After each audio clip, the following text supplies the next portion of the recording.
Thank you for watching this Last Mile Profits video. Is the UK out-of-home market going to reach 30% in 2026? Take a look at the latest Last Mile Profits video to find out more. Last Mile Profits is brought to you by Parcel Pending by Quadient. Gary, how about we go back to the UK, talk about the UK parcel market? We haven't done that for a while. No, we haven't. And it will be the first time we've done it in my new guise of being ex-Quadient and currently helping Every. So I'll have a slightly different lens to look through to when we discuss it. But I'm not going to make this so easy because, surprise, surprise, I'd like to talk about out-of-home. Okay. So we're in the process of putting together the 2026 Last Mile Experts Out-of-Home report. So we don't have the data. But and tell me, Gary, maybe you can help out. But from what I remember, we got the following situation in terms of lockers themselves. I think InPost are probably at around about 12,000 machines, plus minus. That's the last number I saw. It might be 14, but the last number I actually saw, I think, was 12. So that Rafael doesn't get upset with us, it's 12,000 plus. Amazon's a really difficult one because I've seen numbers from 5 to 8,000. You got a guess on that? I think it's towards the higher end of that range, but I also think it's been static for a while. So Amazon, let's say, something up to 8,000 machines.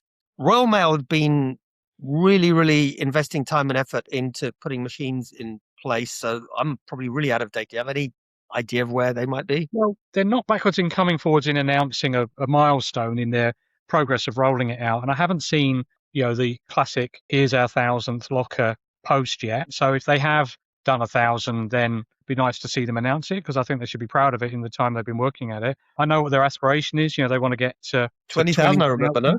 Yeah, 20,000. And I think they were aiming to get either 1,500, 2,500 in a year. But I haven't seen a number. So I suspect it's probably, if I had to guess, and it is a guess, there's no information leaked with this, I would say around 1,000. Okay, and on top of that, they've got, well, it's not really parcel lockers, but their creative idea with the post boxes. So let's say I love that idea. Let's not go into that again because I genuinely think that is a cool bit of innovation. Oh, and I found out who makes it for them.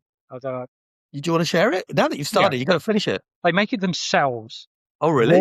Royal Mail Engineering down at Dorking in Swindon. The guys I've met have been there a long time, done all kinds of stuff for Royal Mail. They created this themselves. They had an internal brief and they built the technology and delivered it in-house. Oh, chapeau bar then to Royal Mail Engineering. But let's move on. We've got Royal Mail. We've got your old outfit, Quadient. Yeah. What's maybe I should have a guess because it's not going to be fair that you should, but I would imagine it's going to be probably around about 4K.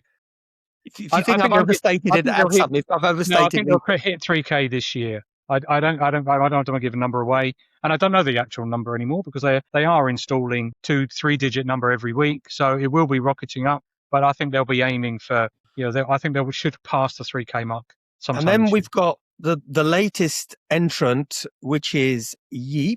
Yeah. And I think they've probably got something in the region. Actually, I can't talk too much. I think they've announced 2,500. Yeah. They did post that they've done 2,500.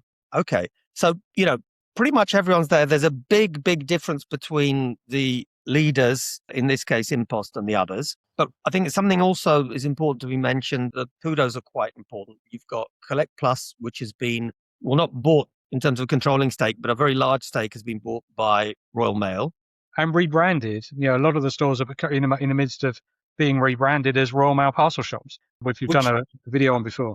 We did. And it, as we discussed before, it must be a little bit sort of a sensitive topic for the post office, which is having overtures from various other players, including InPost, to see what can be done there.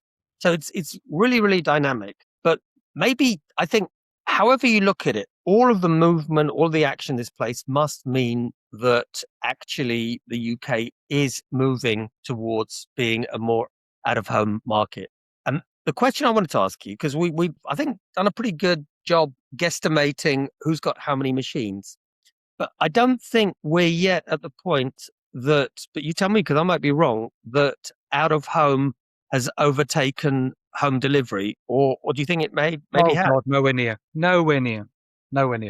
Yeah, I think it might be 10% heading toward 12, 15%. Yeah, because what we're very good at doing is adding up the number of parcel lockers that people have said that they've deployed. What's impossible for us to find out as pundits, if you like, is to look through the doors and see how many of them have got parcels in them, which is a completely different thing altogether. Parcel shops are well established. Every's parcel shop network is huge. They've talked in conferences around 150, 180 million parcels going through their shop and locker network. They outstrip all the others in out of home.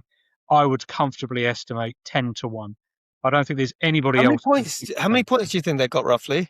8,000, or no, it might be more. Might be more than 11,000. But Gary, I'm sure they have access to others. It can't be because no. They put 180 million parcels through their own shop network. Okay, because I was talking to the guys at DPD who've got, I think, at least something like 15. So of course it's a question of how they're used and so on. This is my point. So you've got I think I've got 10 times the out-of-home volume of any other UK carrier, apart from Royal Mail, if you include what goes in and out through the post office. Okay, so the others are a fraction. So if you add that all up and be very, very generous and add another big number on, you might get to 500 million parcels, which is 10% of the UK parcel volume. If you're really, really generous in your estimate, and I don't think that is a generous estimate. And I think there are still a lot of lockers out there that are empty, that aren't being used, that haven't got a throughput.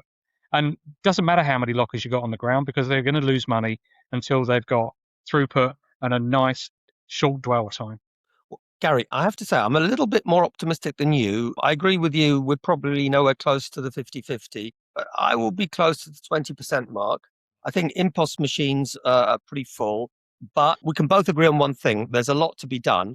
And maybe it would be interesting if our viewers could share, their experience, and they're thinking, you've got a couple of players, you've got InPost, who in terms of lockers, they've written the book on lockers, provided they're able to digest Yodel before it digests them.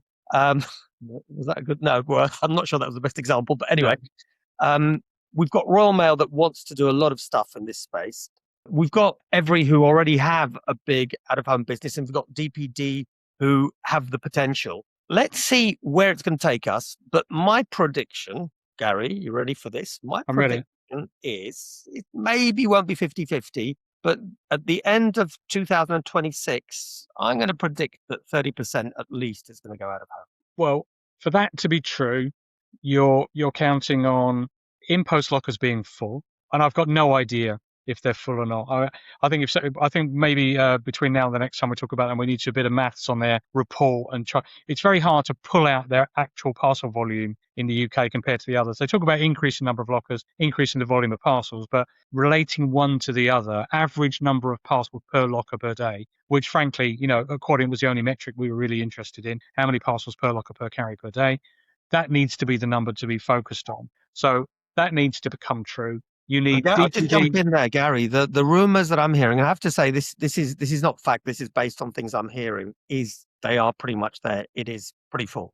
Yeah, so so we can work out the maths. So let's say the average locker is doing 500 parcels a week, which is a big number. You've got 12,000 lockers, so that's 60,000 parcels per week.